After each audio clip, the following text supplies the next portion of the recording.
et puis des femmes, des hommes et des enfants, des générations présentes, dans le malheur et la souffrance.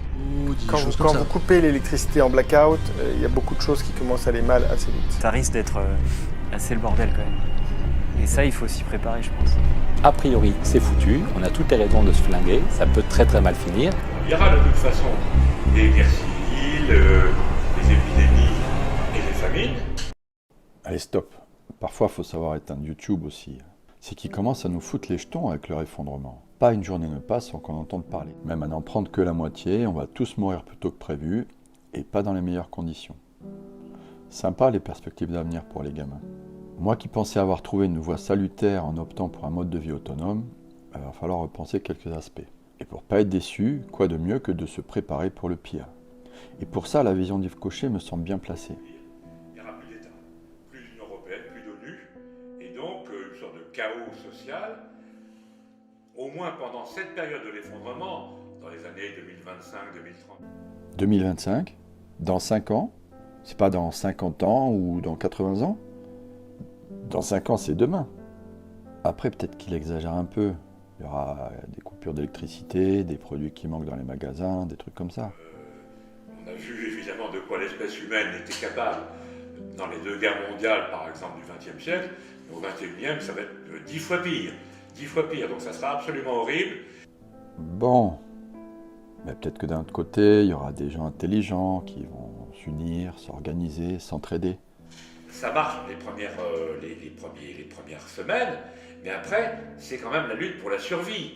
Car s'il y a un vrai effondrement, comme on le dit, on manque d'eau potable, on manque d'aménités naturelles, de l'alimentation, l'énergie, eh bien, l'entraide va être au début parce que les gens vont se dire « Mon Dieu, c'est affreux, on essaie de s'entraider », puis après, ça va être la lutte pour la vie, sinon je crève. D'accord, pas d'entraide non plus. Et en plus de ça, l'effondrement sera... À l'échelle planétaire, j'insiste bien sur l'échelle planétaire, c'est pas un effondrement local. Bon, ben moi je sais qu'il y aura le César du scénario catastrophe cette année. Donc, tout le monde sera touché, les sources d'énergie n'existeront plus, et tout le monde sera livré à lui-même. Bien, maintenant j'en viens à mon projet de maison. Je suis en train d'en dessiner une justement.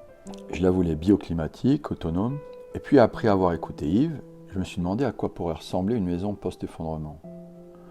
Les données de départ au niveau du logement sont pas de service, donc pas d'adduction d'eau, pas d'énergie, pas de réseau sanitaire. Jusque-là, ça se gère, c'est déjà à la base ce que permet la maison autonome.